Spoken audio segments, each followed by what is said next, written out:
Hey guys, so in this video, I'm gonna answer the questions that you've sent out based on the recent disclosure, everything that surrounds Dito Holdings, Dito CME, with just one goal in mind to give you as much information and clarity as possible. Apologies that this is posted relatively late because as you all know, it's 11:11 and I had to support my wife also on all of the 11:11 transactions that's happening right now. But rest assured, I'm going to give you as much information as possible. So comment below if you guys are watching this close to midnight, wherever you are in the Philippines, or if you are in other parts of the world, comment below. I'm excited. Comment below, deep dive. So just for context of what we will talk about today, here are the things that I want to answer. Here are the things that I want to tackle in this version of our podcast slash webinar segment in this channel. So number one, the companies that are involved at least for this particular video. Then what just happened, giving you information and data on what the disclosures are.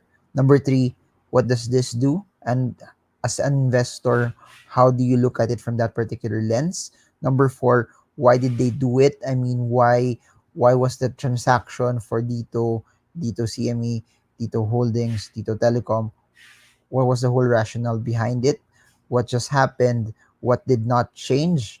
Then we're gonna talk about the technicals. Ito yung inaabangan ng majority of you guys. The number eight, what you need to do at this particular point in time given this information. And number nine, what I plan to discuss next based on the underlying topics that will spring out from this. Then number 10, some of your guys' favorites, the subscriber shout outs. And if you're new to this, I'd always say this, please do remember, because I do know this is the rationale for YouTube. I don't know if you know this.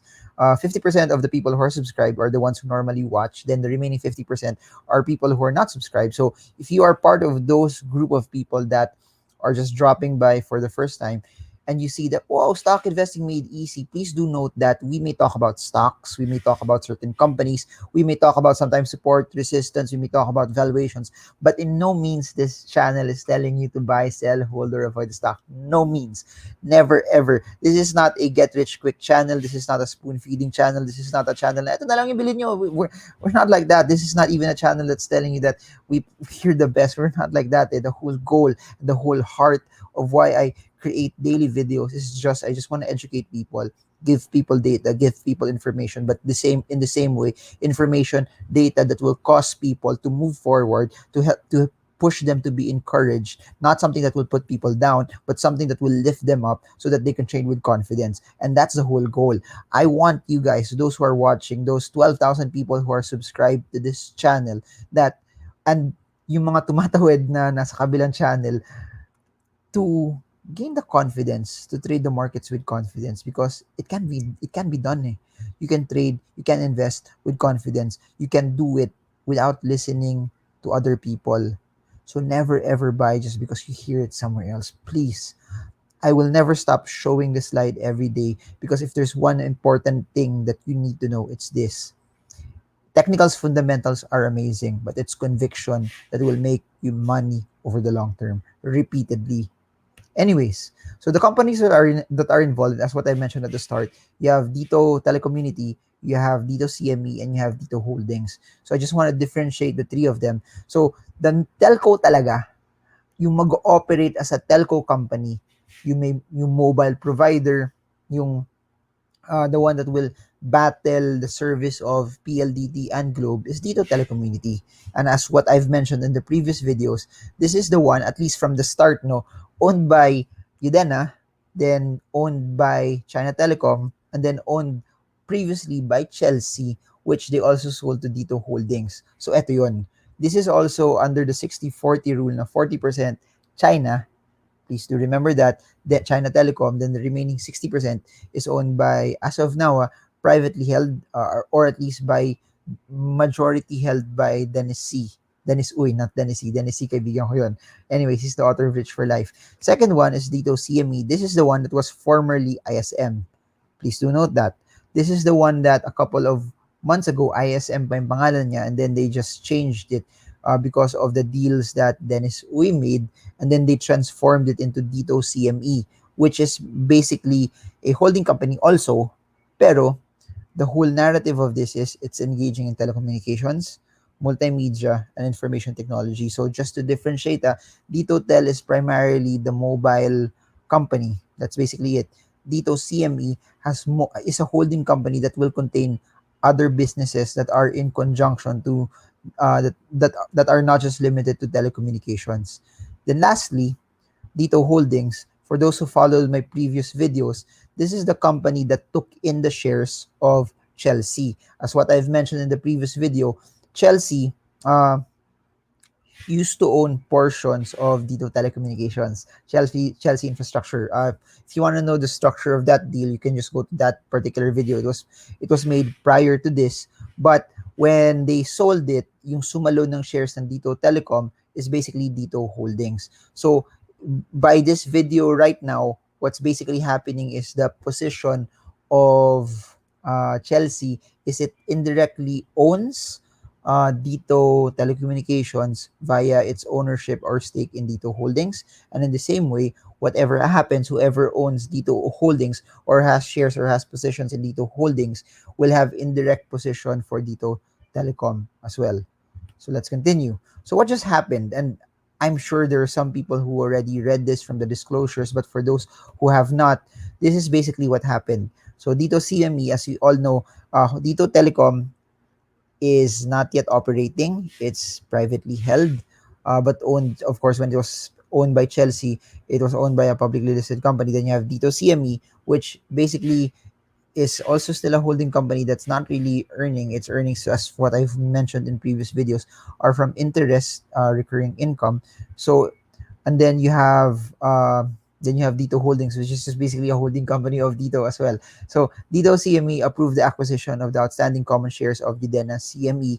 This is a totally different story altogether. Udenna, as what I mentioned in another video, also, I mean, videos namin nagre-request about Dito, no? Udenna Udenna is the main company where Dennis Uy has direct shares with, but under that also is Udenna CME. So what's gonna happen basically is the outstanding common shares of Udenna CME is Dito CME will take it. That's what basically is the disclosure. So parang yung ownership ng Dito CME pagmamay-ari na ng Udenna CME, pagmamay-ari na siya ng Dito CME, which is your listed company. But in turn, as you all know, there was a transaction that took place since Udenna owns Udenna CME, yung bayad naman ng Dito CME sa may-ari ng Udenna CME will be Udenna would own essentially Dito CME shares. From what from I don't know if I wrote it down or if it's in the slide. Okay, it's here. But so basically, so just for people to get a grasp of this, no, every time you make a transaction, may bibili, may magbebenta.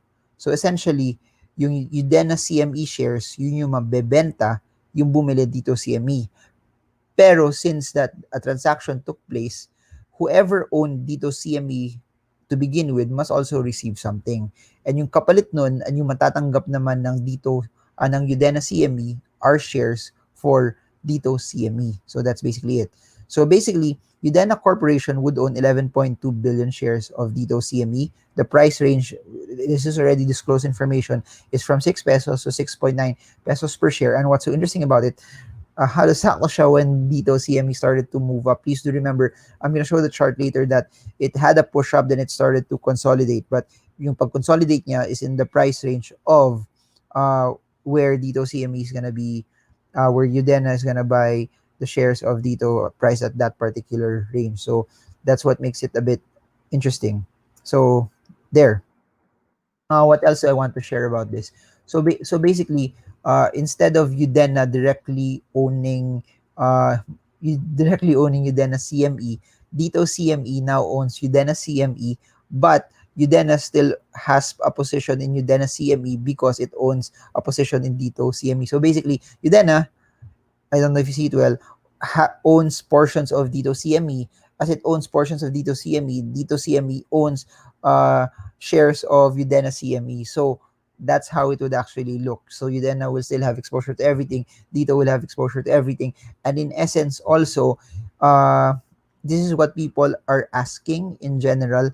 This puts somehow I'm getting ahead of myself. I'm getting a bit excited. So I'll make another video on this. I'll have to verify the details, but once it gets once the shares have been out already or have been bought and all of the transactions have been made, the amount of shares that will be in the market for Dito CME would be around just 20%. And then 80% would be owned essentially by Udenna Capital. I'll make a follow-on video of that to give you more concrete details, but that's what I'm sharing as of now.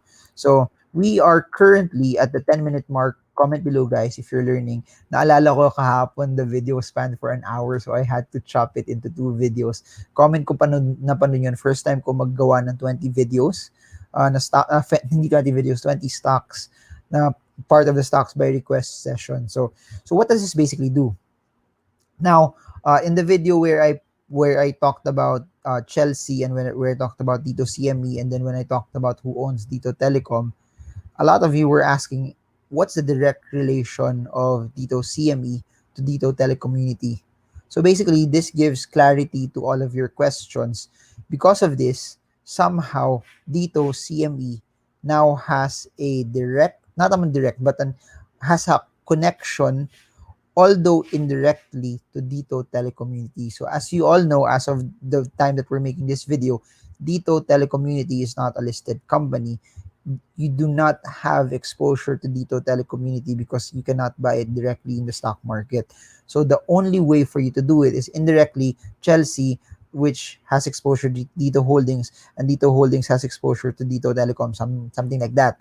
Then should this all materialize, also Dito CME, Udenna CME, then Dito Holdings, then Dito Telecom. So a lot of layers, a lot of corporate layers attached to it. So there. Anyways, what was the main rationale of why they did it? Why not just put Dito Telecommunications all together? The underlying reason is this, and it could be a variety of ways. So it could be fundraising via selling of shares. It could be fundraising by borrowing. But the main rationale for all of this, kasi essentially yung nagbago lang, nagpalit-palitan lang naman ng shares eh. But if you put everything in, you put the core of everything, these are all Dennis Uy. Udenna's Dennis Uy, Dito CME is Dennis Uy, Udenna CME is Dennis Uy, Chelsea is Dennis Uy, Dito Holdings is Dennis Uy, Dito Telecom is Dennis Uy. So essentially, wala naman talaga nagbago. The control, the direction, it's basically still Dennis Uy. Nagbago lang yung structure of how it was done. So please remember that nothing has changed. It's just basically the structure with the main intention of getting access to funds. And as you all know, kasi the telco industry is a highly capital intensive business. So meaning kailangan mo na madaming capital para mapatupad to, para mangyari to, para matuloy to. And that's based on the disclosure, that's the main reason. So I'll share more as I see more disclosures. As you all know, this channel never speculates. You will never hear me talk about baka ito yung mangyari, guess ito yung possible. I don't do that. I only base things based on the information that I have that's disclosed, and we use fundamentals and technicals to somehow decide whether it's a buy, sell, hold, or void. But at the end of the day, ultimately, you have to make the decision on your own because it's your money, it's your responsibility. Comment below if you're learning. And you know what's interesting? What's nice to talk about here is you smashing the like button for the YouTube algorithm, because it helps push videos like this that promote investing to Filipinos worldwide. Parang parang TV station, Filipinos worldwide. So I want to narrow this down, and I want to hammer this, that in spite of everything that we talked about, there's something that you need to know. That in spite of all of this, meron pa rin hindi nagbago.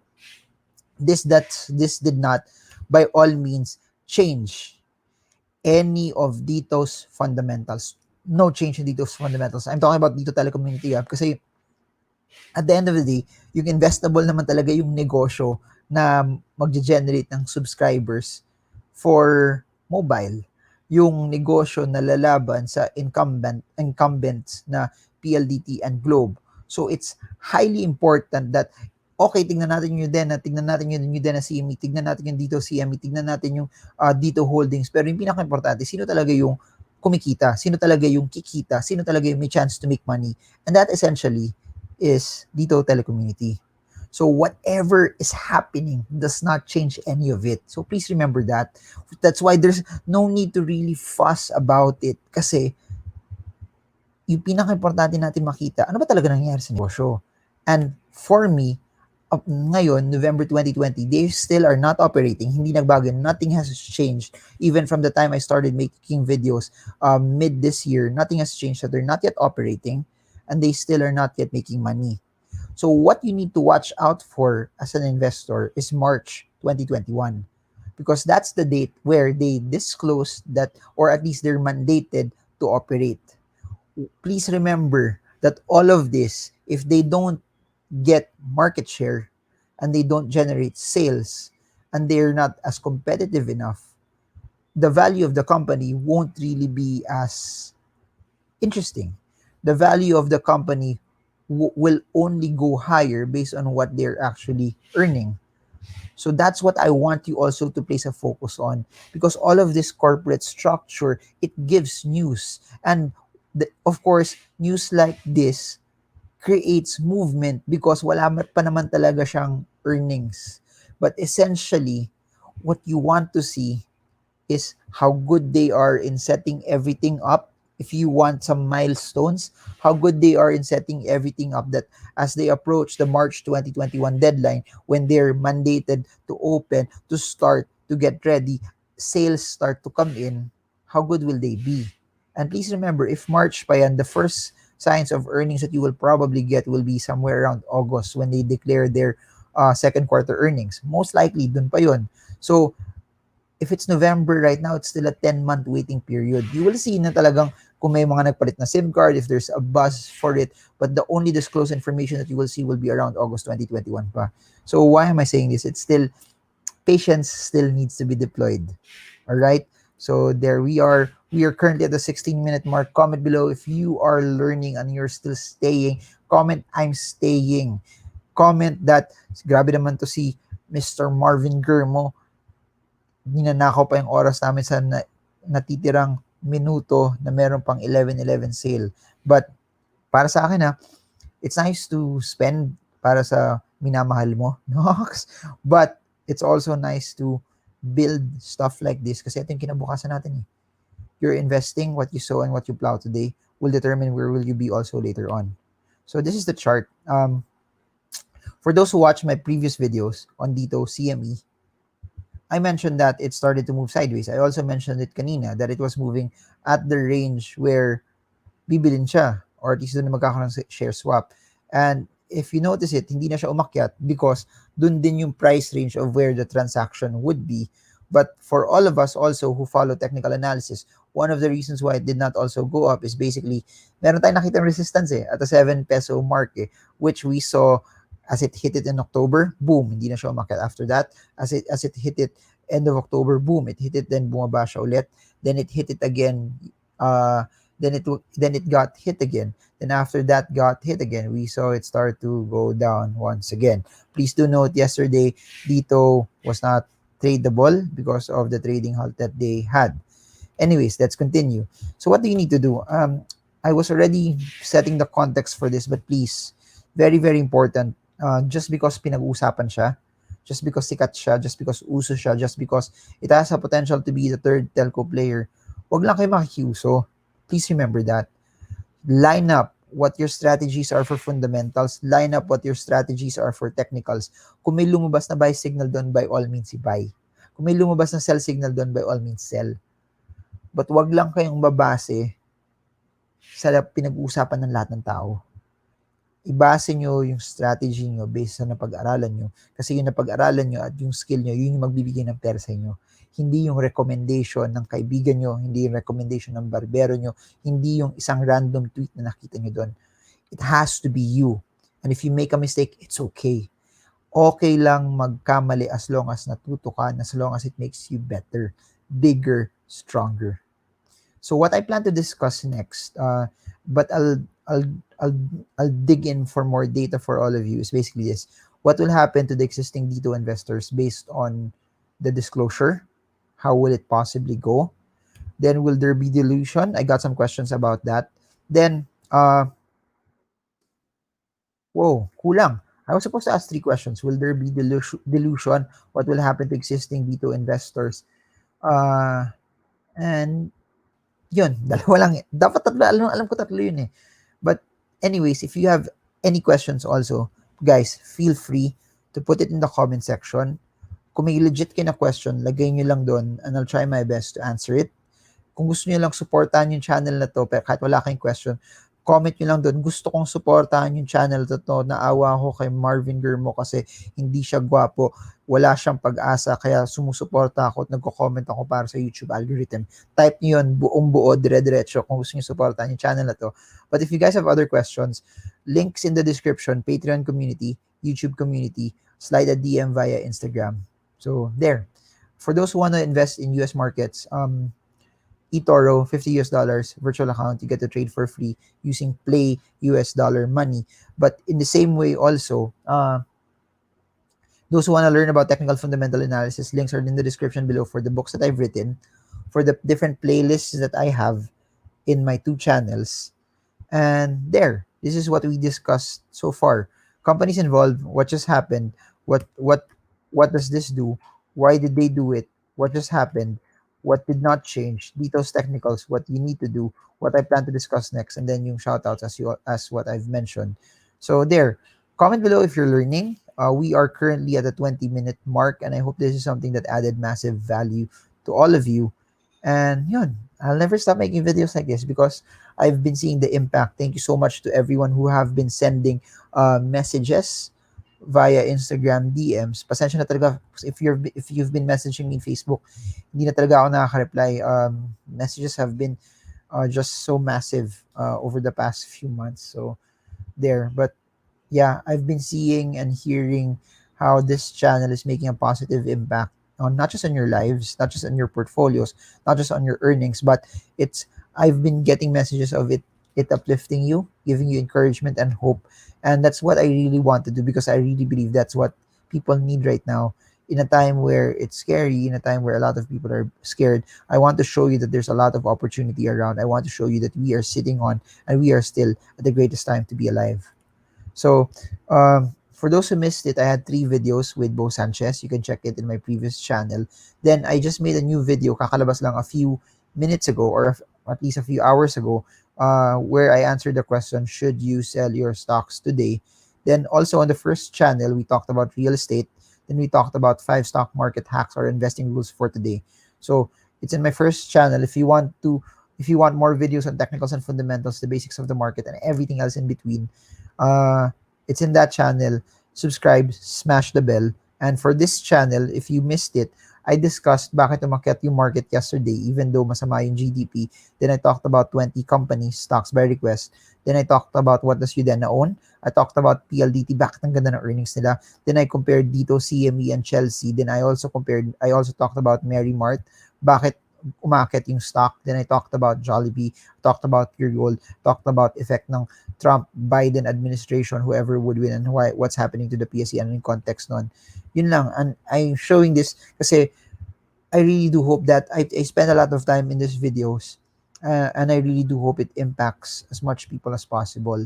And if this has benefited you, I'd super appreciate it if you could press the like button. Super lakas ng tulong nun sa YouTube. And yung comment, super lakas nun. But if you want to take it a step further, smash the bell para every time may videos na lumalabas, you get updated. And lastly, share Twitter, Facebook, Instagram.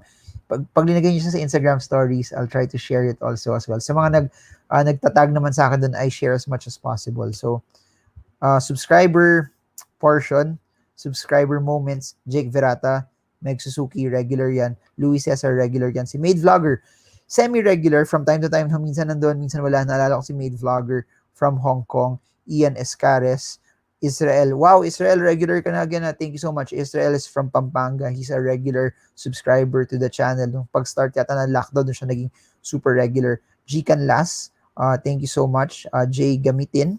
Patrick Miguel, siya yung nagbigay sa asawa ko ng Roborock. Tsaka nagbigay ng mga Spotify stuff for her birthday. Tapos he gave me a notepad. Pero bumawi siya. Binigyan niya ako ng Miami Heat na cap. That's Patrick Miguel. YouTuber yan. Marniel Tria. Heaton Gaming. Heaton, matagal ko na tinatanong, anong game linalaro mo? Kasi kung nagsa-StarCraft ka, laro tayo versus game. Rom Ladera. Louis Cesar. He's becoming a massive regular already. Carlo Loyola, Denny Cruz, Joan Soria, Galileo Villoria, J. De La Cruz, Ian Escares, Road Trip, Manaki, Boss G, Delay, Ipir. So, dami pa pala. Twins, Brayley, Master Initiator. O si Master, ano yan, regular yan, super regular yan. Hulaan nyo bakit pangalan niya Master Initiator Garcia. Comment below kung bakit Master Initiator Garcia. Nano to, Jeremy Castardo, regular na rin yan. Antan, thank you so much. So, as usual, I try to read at least the top 5 people who've sent messages, or at least the top first 5 na lumalabas. So, comment lang kayo kaagad if you want to be greeted. And I guess that's it for now. Marvin Gurmo, I hope this video, bangs ko, no?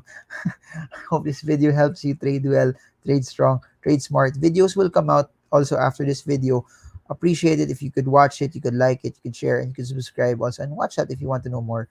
So see you all again soon, guys, and God bless you all.